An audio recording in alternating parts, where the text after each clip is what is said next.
Content warning. This video includes discussion about suicidality, assisted suicide, and euthanasia. 27% of Canadians 15 years or older are disabled. The majority have more than one disability. Disabilities can include chronic illness, be developmental, memory-related, mental health-related, pain-related, affect dexterity, learning, seeing, hearing, mobility, flexibility, severe and multiple allergies or sensitivities, or be something else not listed.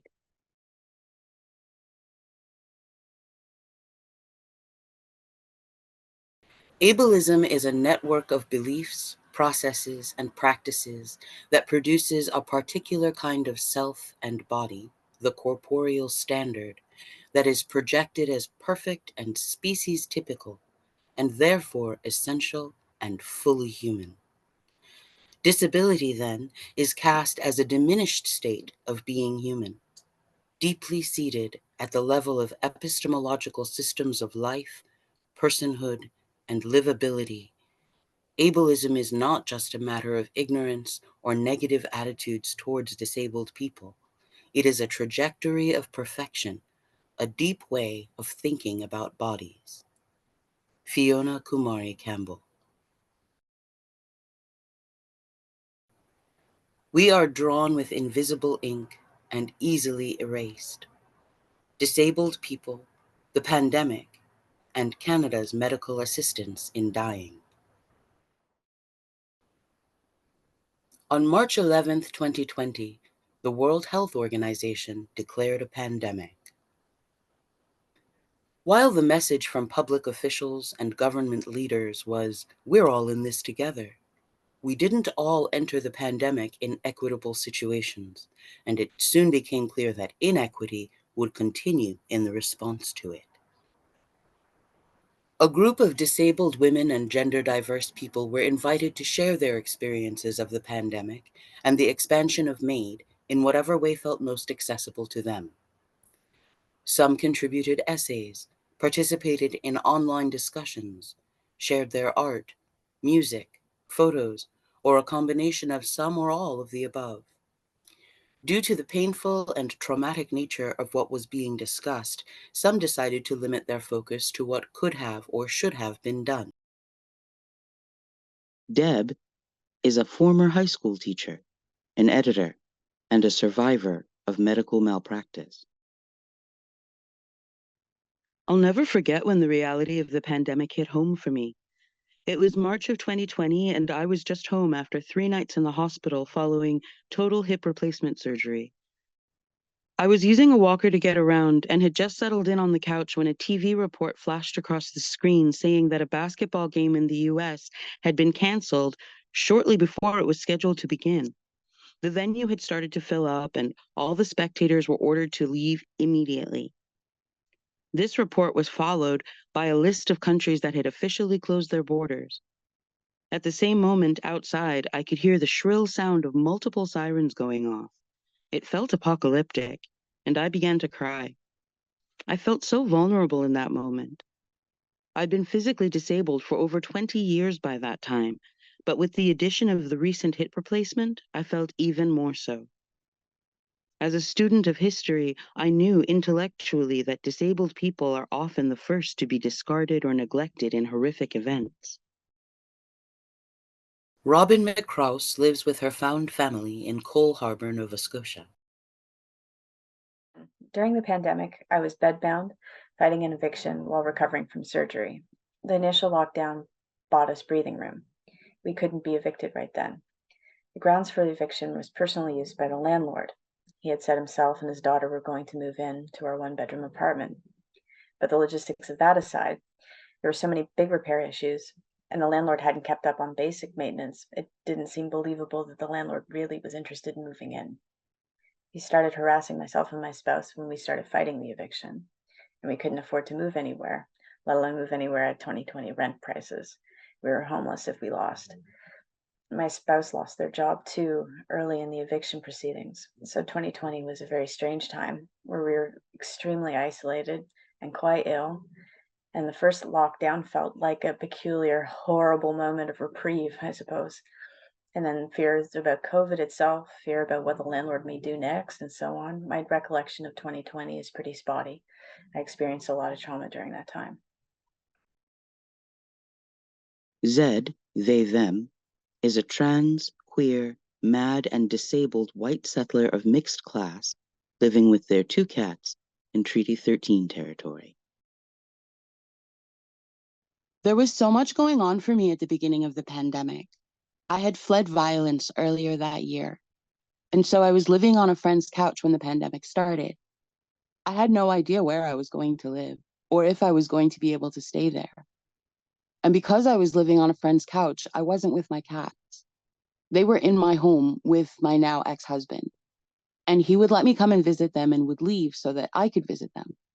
But when the pandemic started, he didn't believe that COVID would impact healthy people who are our age, and so he didn't believe in taking any precautions.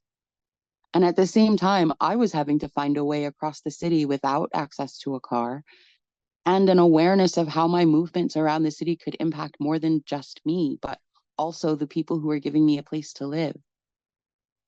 I'm really fed up with the idea that pets are a luxury.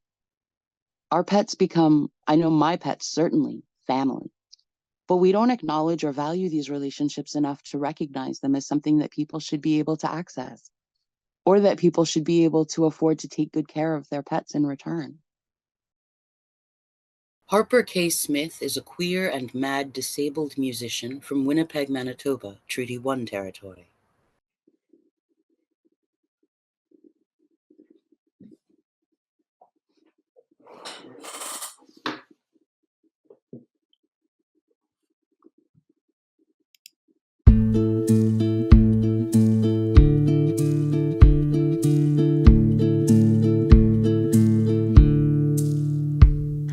Christmas lights in September, wildfires in October, November, summer air.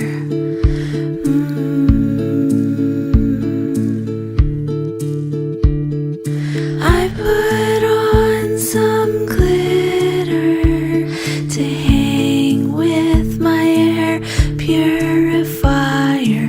Wash off my face and then the glitter swims with the fish.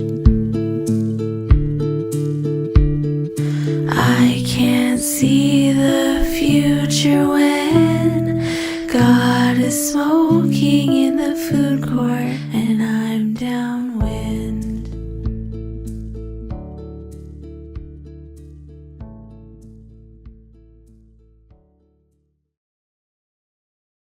Mo can be found participating in mutual aid. They want to be part of building a better world. At the time, I was thinking about the tightening of the resources and how humans who use substances didn't get the same level of support. I was thinking about the toxic drug supply and the closures. In Ontario, they halted any new safe consumption sites. At points, I got to partake in going out and being with other like-minded folks and being involved with the warming center and with friends. Lucia Lorenzi, she, they, is a disabled, queer, mixed Black researcher and artist living on Coquitlam territory.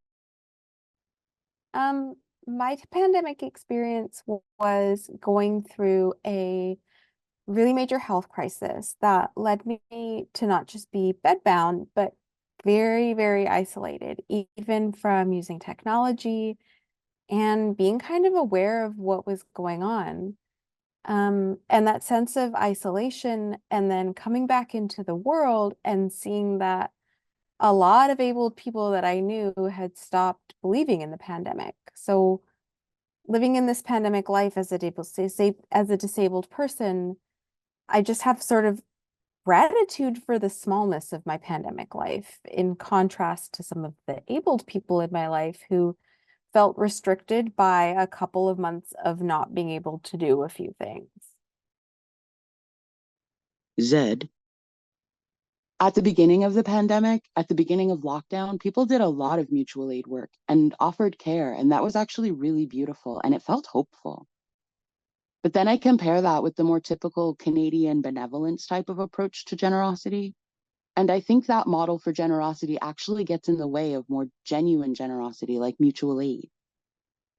By the Canadian benevolence generosity model, what I'm referring to is that white savior type of approach where, in order for someone to be kind of generous to me, I have to be deeply and desperately needing it so that they look like a hero or a savior, and so that they feel good about that and access a sort of sense of their superiority.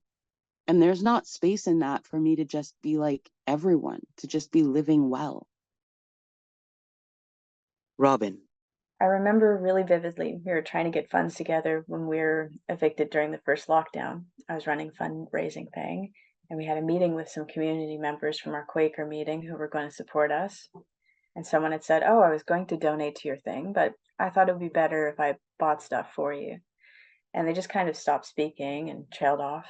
I put together that they didn't trust me with the money.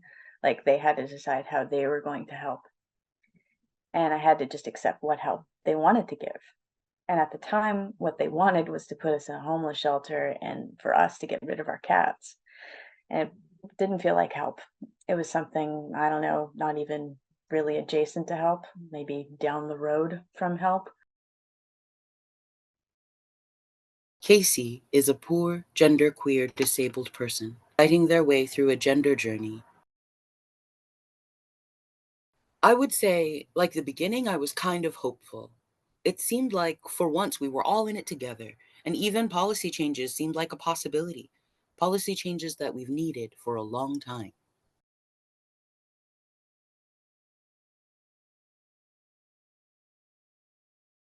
Kate McWilliams is a disabled and chronically ill woman living in Treaty 6, Saskatoon. During the pandemic in Canada, it feels as if everybody keeps choosing to forget about us, hoping that nobody notices. We need to remember that this is a choice, and that we could, as a society, become radically accessible. At the beginning, I assumed that this once-in-a-lifetime global situation would be the catalyst for change, since the pandemic in some way has affected everyone, although not equally. I hoped that this would translate into collective action. There was more mutual aid, more organizing, and more solidarity in certain groups. But the greater public and governments have gone in the opposite direction. They went further into eugenic ideologies and rhetoric, continuing to abandon disabled and sick people. Austerity politics in Canada has championed the myth that we don't have public funds to keep people safe on a societal level. So the responsibility has been put on the individual. This individualism for all attitude created the abandonment of some. We were abandoned in social policy by governments. For example, the Canada Emergency Response Benefit was a lifeline for much of the working class, but most disabled people slipped through the cracks of that part of the so-called safety net. In the media, our lives became debatable in nonchalant, everyday discussion on how much or how little the public should care about our safety. One of those conversations revolved around triage protocols in hospitals, which contributed to the rising eugenicist talk about who is worthy of what medicine. In the crosshairs. Early in the pandemic, triage protocols were drafted. They laid out decision-making for if and when the need for resources such as ventilators and ICU beds exceeded the capacity.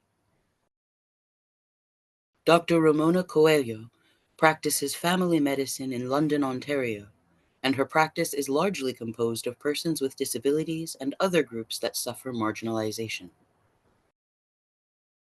The scarcity of medical resources started to affect healthcare thinking, and this led to triage protocols, and which created ableist expectations. There were parts of these protocols that were really clearly devaluing the lives of persons with disabilities. I should qualify that, scarcity of medical resources starts on many different levels. It's a government issue, a supply chain issue, a planning issue. And for example, in Canada, we don't have as many beds per capita as we used to, or that they do in other places.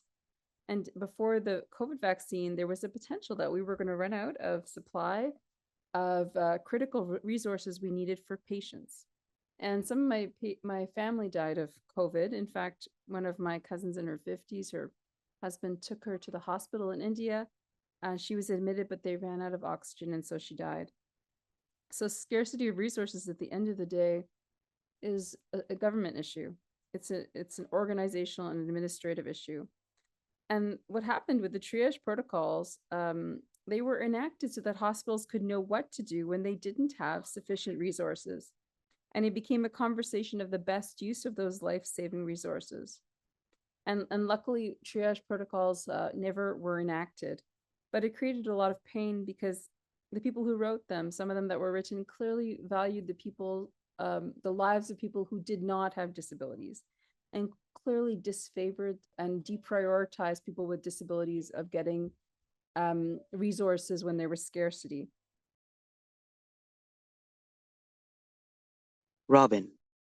I think the analysis I was reading from disabled people saved me from making mistakes about the pandemic. It was easier, I think, for me to get an accurate picture of what was happening in real time. I think it was clear to me that this wasn't a thing we as a public were going to be able to protect ourselves from. I've never been more afraid of nurses in Ontario. And triage protocols were made secret after disability advocates drew attention to how eugenicists they were. And there may actually be a law that states that doctors can stop patient treatment without consent.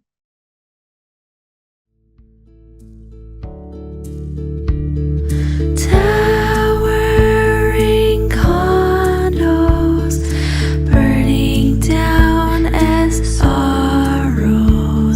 cities covered in smoke.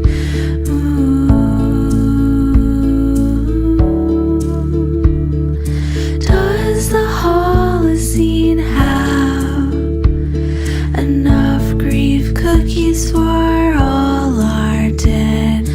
I'll call my grandma's old folks home, see if they have any left. Nobody could predict that life would end quite like this.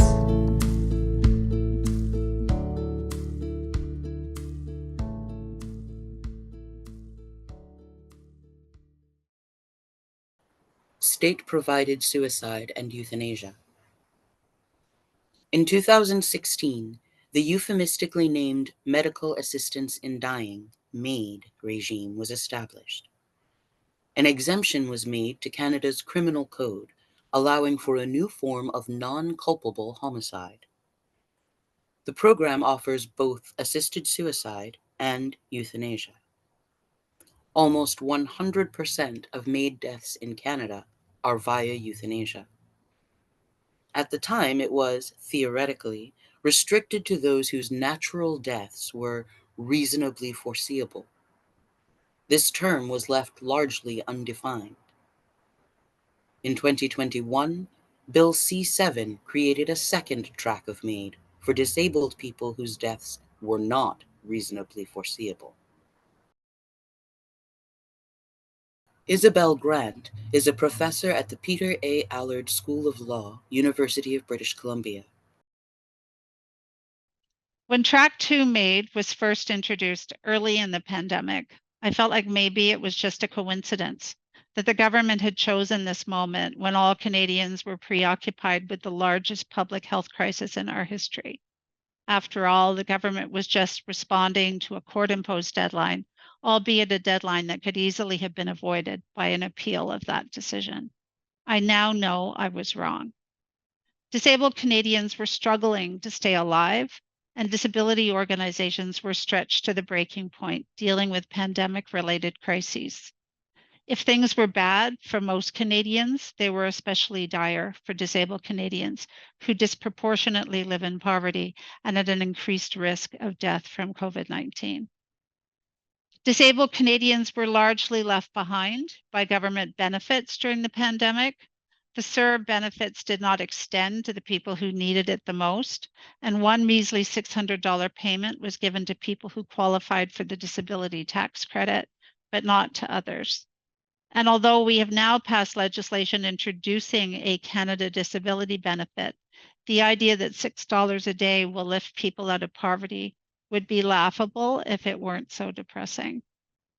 And then there were the COVID-19 triage protocols, where people with disabilities were explicitly disadvantaged in contemplation of scarce healthcare resources. But they told us that MAID was different, that MAID was about giving people choices and access to a new form of medical treatment.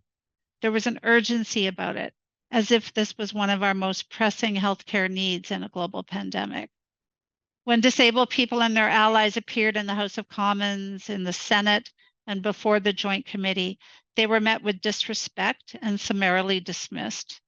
It was hard not to think that the legislative processes were theater and that the results had already been predetermined. Some committee members, for example, would use their question time not to seek to understand the concerns being raised, but rather to advocate for expanded MAID, or, when all else failed, to demean the witness by aggressively challenging their credentials. As an academic who has testified on a number of criminal law issues, I had never experienced anything like the Bill C-7 hearings. Looking back on this process, I struggle to understand the urgency around expansion. Why were we in such a hurry to expand access to death at a time when death was all too readily available for disabled Canadians? Why were we not focusing on doing what we could to improve access to healthcare and the social supports people needed to alleviate their intolerable suffering? Now that many of our concerns have come to fruition, I no longer think that the timing of this process was a coincidence. I believe it was part of a deliberate strategy to get this law passed at a time when most Canadians and the media were too distracted to care, knowing that it would be much more difficult to stop Track 2 MAID once it became the status quo. And our responses to COVID-19 and to Track 2 MAID reveal something deeply disturbing about how many Canadians see the value of disabled lives. Robin. There's never any financial aid for us, the poorest and most disabled of Canadians. We're still waiting for what looks like an entirely empty benefit years after it was announced, while grocery prices soar. I've never had the finances to meet my needs. Since being on government assistances, I've become malnourished and more disabled. I'm not going to be able to climb out of this deep poverty. I'm not going to be able to recover functioning under these circumstances. And we're experiencing a mass disabling event at the same time as MAID's expansion. I don't go to the doctor. It was difficult before. I have significant trauma, and healthcare is difficult for me at the best of times because of that. It was hard for me to get the COVID vaccine because of that. One of my specialists, Dr. Slocum, was in a class action suit for sexual assault. I couldn't participate in any of that because I was fighting the eviction. And I can't pull apart the current laxity in healthcare settings regarding masking from the MAID issue. I can't pull apart the violences I've experienced by healthcare professionals from the lack of protections from COVID-19. Kate. Disabled and sick people became the target of public resentment and neglect. And it was within this ideological backdrop that Bill C-7 was introduced. This state-funded social murder is not subtle in its view that physically disabled people are less worthy of life than abled people under the guise of autonomy. And if I can be completely frank, I had never had suicidal ideation until Bill C-7 happened. And it was directly because of the ramping up of the rhetoric around just completely normalizing leaving disabled people behind in so much of society, which we already experienced, but the pandemic really ramped that up and then introduced MAID. Watching the Parliamentary Special Committee and media coverage during Bill C-7, I really started seeing what people would say, seeing how they would dismiss evidence, seeing how they would dismiss everyone's testimonies completely. Not that I had much faith in our political system to begin with, but it was just so blatant that it felt I lost a lot of hope during that. Zed, Around the time that MAID became policy, I was dealing with depression and having a lot of suicidal ideation. I don't think that the suicidal ideation necessarily came about as a direct result of MAID, but a lot of the suicidal ideation that I was having was because as a disabled person who was in school and who was struggling to survive financially and who was struggling with access needed to actually do the work, as well as with the amount of work I would need to do in order to not have to drop out of school and to be able to establish any sort of a comfortable life, I felt so profoundly left behind. And because I felt like there was nothing in place to catch me or to support me or to help me without feeling like it's just very much a burden. Casey. I think I started really contemplating MAID November 2021. If, from the beginning of my mental health decline, I would have had resources, I believe that these last couple of years would have been a lot different. I can barely afford basics, let alone treatments apart from my doctors or the assistive devices to make my body less painful and life more doable. Internalized ableism stews in a pot with medical ableism, abuse, and neglect that mirrors the neglect and abuse of childhood. The maid monkey on my back, whispering in my ear, has a lot of past and present pain to exploit. But a lot of people have survived trauma. Why should only disabled people, people with mental illness, have ours met with an invitation or encouragement to be killed by the state? Deb. MAID was expanded during the worst time in my life. I was absolutely bereft and traumatized, and I found myself feeling suicidal. I expressed this sentiment to family members and to the nursing staff. While an alarmed family member tried to get me some help by discussing this with my medical team, no one ever asked me about it, and I was never referred for any mental health assessments. It was during this time that I found myself considering MAID. If someone had offered MAID to me in those moments, I would have been completely vulnerable to accepting their suggestion. People will say that's not how MAID works, but we have all seen the horrific video of a hospitalized, disabled man having MAID suggested to him by a hospital worker. He's reminded how much he is costing the Canadian healthcare system. And we all know the stories of disabled veterans being offered MAID as a government service. Even the most ardent MAID supporter has to acknowledge that there is a widening gulf between how MAID is supposed to work and how it actually does. There is enough video and anecdotal evidence out there to show that the slope is beyond slippery.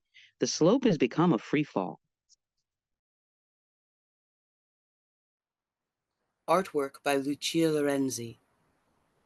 An abstract piece, primarily in black ink, angrily scrawled with words about missing. I miss. I will miss. Don't miss me. Don't think about missing. There is also a written list of medical appointments, a declaration that we are not post-pandemic, a note about a triptan budget. Tendrils of gold and neon red paint snake around the page. 3 names in gold are written in the corner top left. Miss Jen, Miss Arlie, Miss Aram.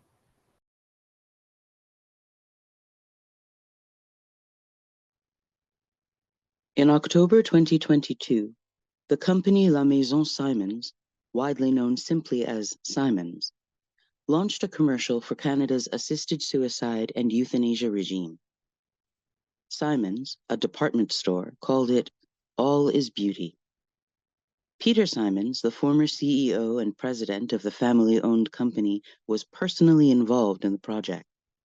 The elaborately produced advertisement, which included Simons' branding, was pulled after being criticized for romanticizing and glorifying suicide, while failing to make clear Jennifer Hatch, who had been left without a primary doctor when hers moved, and who had not been provided proper palliative care, had publicly said she would prefer to live and felt like she was falling through the cracks because she was not able to access healthcare, but was able to access MAID.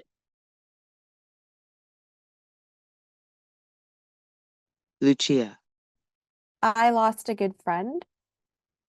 Some of you might have seen the Simons campaign with a woman named Jen that was about MAID. And Jen couldn't get the help that she needed when she chose to apply for MAID in an attempt to seek and get more actual help for her conditions.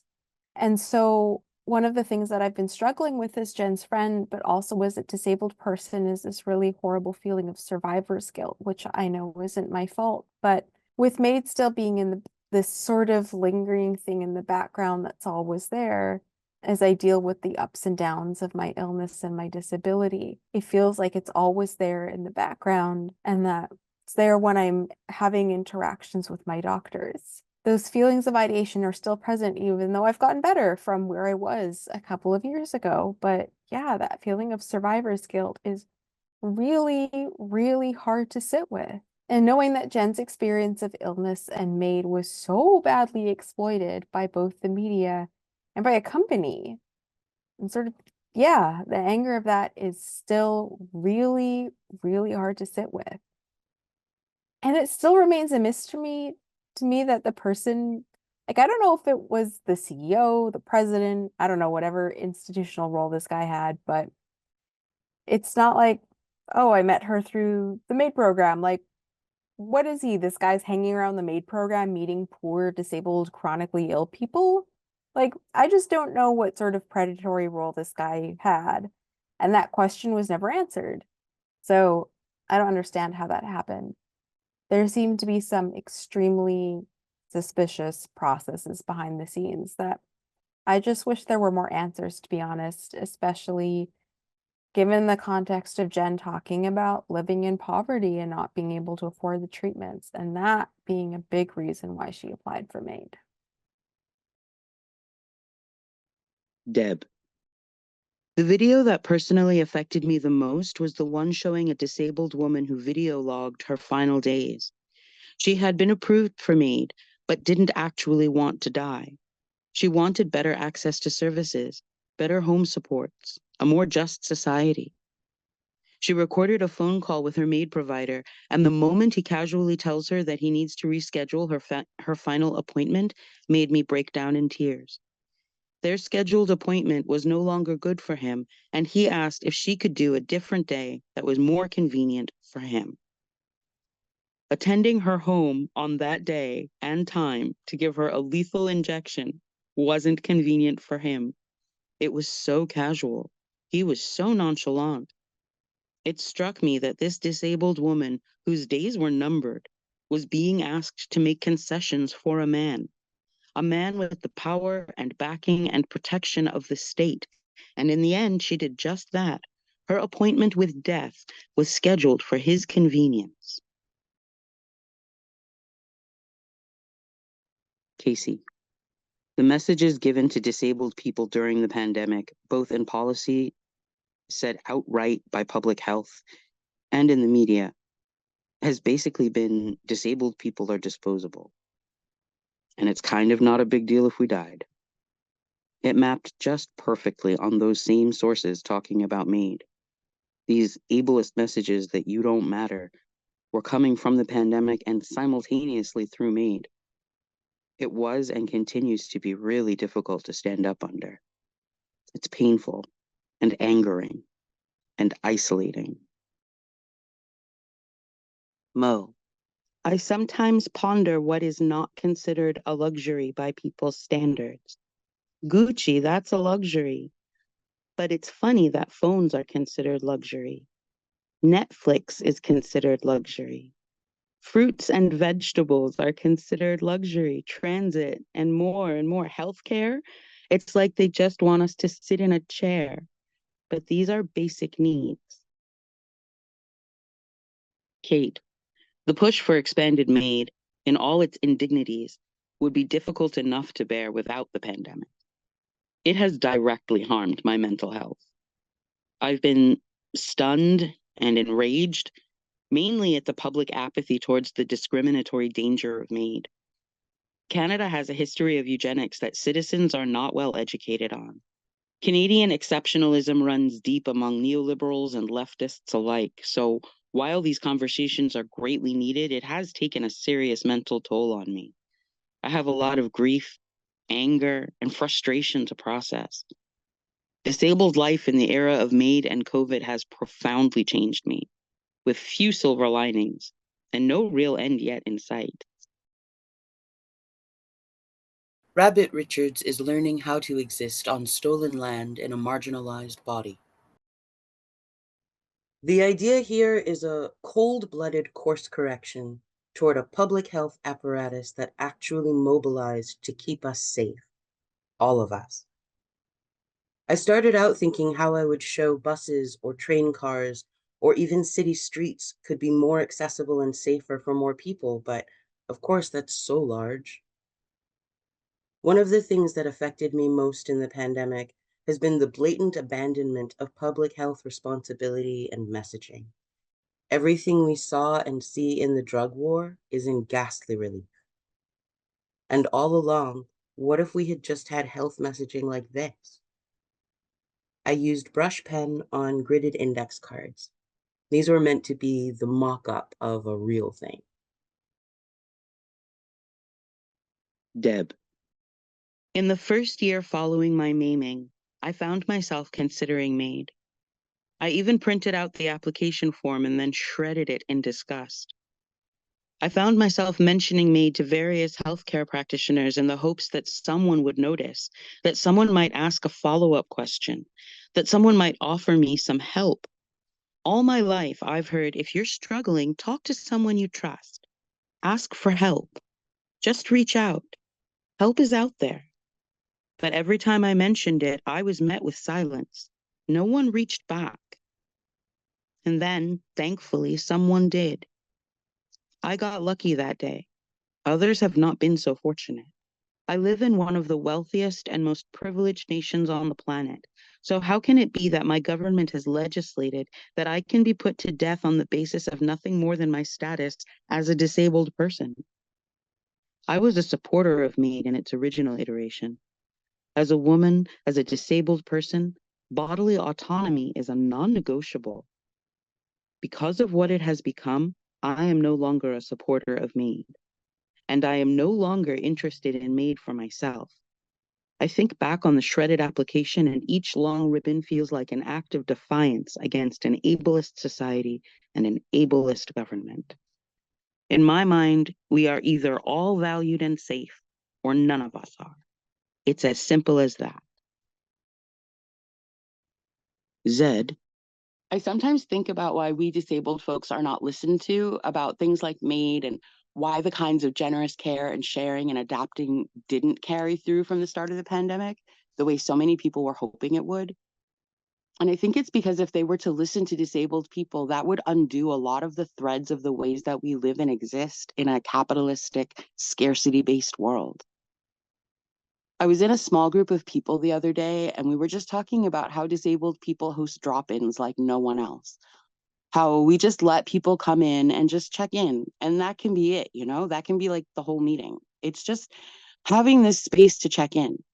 Because so many people are actually so starved for this very basic need of being heard by someone who hears them in the particular way that disabled people hear each other and validate each other and allow one another to just speak or express themselves in whatever ways that work for them, no matter how messy or if they lose their train of thought or whatever. And I feel like if we heard disabled people and if we started bringing the kind of care that disabled people theorize and do so well into practice, everyone would want it. Robin. Stability and less uncertainty would change my life. Right now, everything is precarious, from housing to access to medication. My needs aren't being met in terms of treatment and care. I'm waiting for a year for necessary medical equipment, for example. I need a general practitioner and connections to other specialists. It's hard for me to plan for any sort of future when I'm in this position of scarcity, and that scarcity is in every aspect of my life. Kate. I think MAID and the pandemic response and all of it is really tied up in how we value and deem life worthy based on one's economic output. Disabled people are not valued the same way at all in a capitalist system. We're not working, and MAID itself and the policy around the pandemic, all of it is driven by choices around public spending. What we need to get to is that public funds are meant for the public and that each life is valued, that disabled life needs to be valued. It feels like what is at the root of all of this is ideological. Storm Blackley is a genderqueer settler in the wild Yukon, wishing there was more support available and accessible for folks in need. The days when the heavy fog sets in are the hardest. They didn't used to be. Those were among my favorites, when the world was still and quiet, and my ever-anxious mind could finally, just for a little while, rest. We only get fog like that when it starts to get cold, and I was always excited for winter, the best time of the year. Now, it feels very different.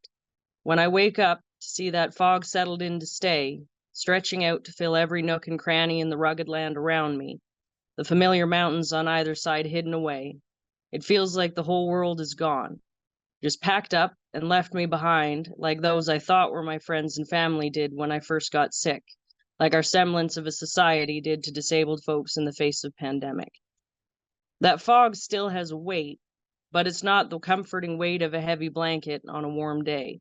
Now it's the weight of being unwanted, of being abandoned, sitting at home alone, day after day, spending months without ever stepping foot past the driveway, knowing the world is continuing on as if I never existed and never mattered anyway, of the only human being I see for weeks at a time being my partner, exhausted from struggling to keep the roof over our heads. It's the weight of knowing that the winter is coming soon, and the roof leaks, the windows are cracked and broken, and the water truck we bought when I could still work is broken down blocking half the driveway, and I'll never be able to afford to get it fixed.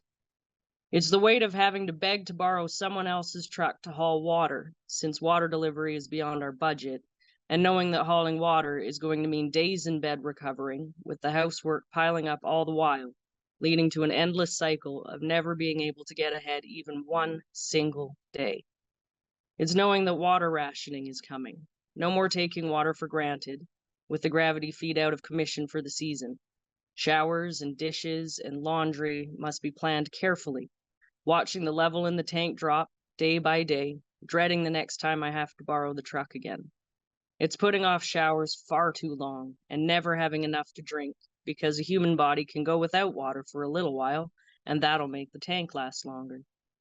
It's knowing that the water is going to freeze again this year. It takes a week to thaw every time, and if only I had 100 to spare, I could run it through the house instead of under, so it wouldn't. I know how, and I have the tools. I could do it in a matter of hours, and I'd happily take the consequences my body would enforce on me as a result, just to never have to worry about the lines freezing again. But I can't, because there's no spare dollar to find, let alone 100. There is an upside, such as it is. When the fog is here, I can't see the heaps of broken appliances and assorted junk piled up on the septic field or beside the driveway, left from people that lived in this trailer long before we ever did, and some of our own. I used to think I could take them away one day, but the truck broke down, and now we have to pay dump fees in addition to the fuel burn to get there, and there's just not enough money. With the fog comes such a silence. That silence used to be able to calm my mind, doesn't anymore. It's a silence of having no human around to talk to share a thought or a joke with, knowing that there's no one to call or message. It's knowing that the only person to talk to is my partner, but it's not fair to have only one person be an entire support network. So I forever second guess and doubt talking to him, too. He's stressed and exhausted from trying to keep us both fed and housed, and I don't want to add more. I don't want to be more of a burden than I already am. He says I'm not, and I appreciate that, I do. My partner is a good man, and I am exceedingly lucky to have him in my life. He's never once lied to me, and I want to believe him. But in that oppressive white silence, when the world has been erased and I'm alone in the fog, I know that deep down, I don't. My country sees disabled folks as burdens and treats us accordingly. We're abandoned to lives of isolation and suffering and privation, or we're pushed to let them euthanize us. Winter is here in the north, and it is a long, dark, lonely time to be disabled in the bush.